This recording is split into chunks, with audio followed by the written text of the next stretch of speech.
Hello again. Bite kandi What's up? bimeze bite? It's been a while since I've seen you. Haciyeho igihe ntakubona. What day is it? Uyu munsi ni kuwa kangahe?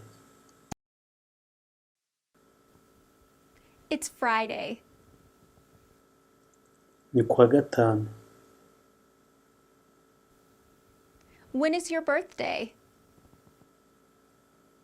Isabukuru yawe ni ryari?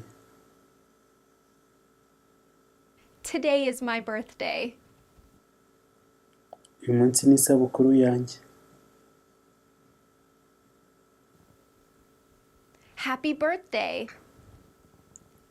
Isabukuru nziza. What do you want to do? Urashaka gukora iki? I want to go to a clothing store. Ndashaka kujya mu iduka ry'imyenda. Let's go. Tugende. Excuse me, can you help me? Wambabarira ukamfasha. How may I help you? Ese ngufashe gute? I need a bigger size. Nshaka igifite ingano nini. No problem. Nta kibazo. Where's the mirror? Ese indorerwamo iri he? The mirror is here. Indorerwamo iri aha. What's the price? Igiciro ni angahe? It's $19. Ni amadolari 19. It's too much.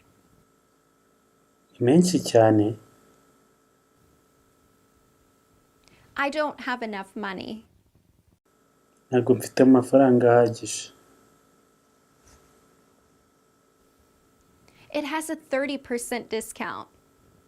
Kigabanyijwemo 30%. Fantastic. I'll take it. Byiza cyane, ndagitwara.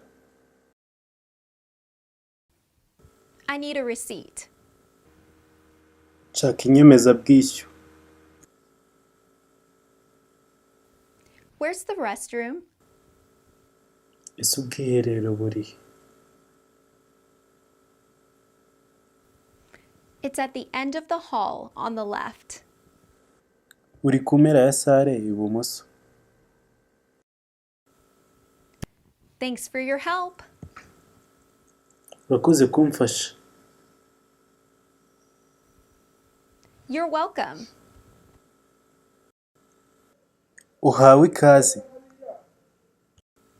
What else do you want to do today? Ni iki kindi ushaka gukora uyu munsi? Let's go to the Natural History Museum. Reka tujye ku nzu ndangamurage y'amateka kamere. What time does it close?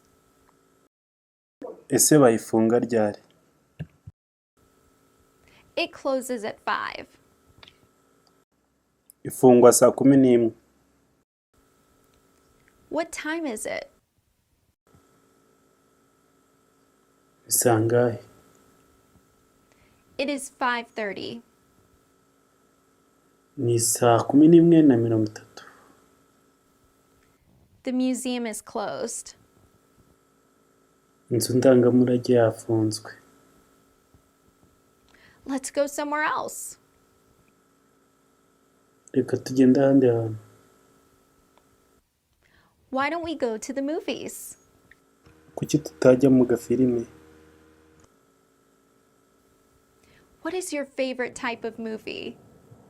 Ese ni ubuhe bwoko bwa filime ukunda? Do you like comedy movies?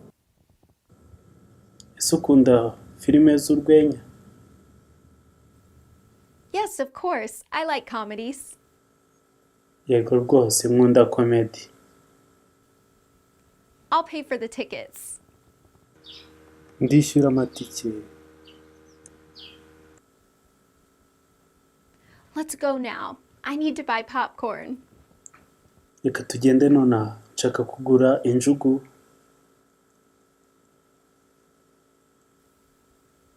Did you like the movie? Filime wayikunze se? Yes, I really liked it. Yego ni ukuri nayikunze. Let's go home. Reka tujye mu rugo. How's the weather? Ikirere kimeze gute? It is cold. Kirakonje. It looks like it's going to rain. Biragaragara ko imvura igiye kugwa. The sky is getting cloudy. Ikirere kirimo ibicu. A storm is approaching. Umuyaga uri kuza. Is it a thunderstorm? Iyo ni inkuba se? Yes, there's lightning and thunder. Yego hari imirabyo n'inkuba. Tomorrow will be clear. Ejo hazamera neza. Tomorrow is Christmas. Ejo ni Noheri. Merry Christmas. Noheri nziza. Happy holidays. Ibiruhuko byiza.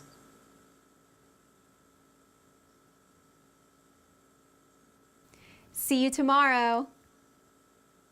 Tubonane ejo.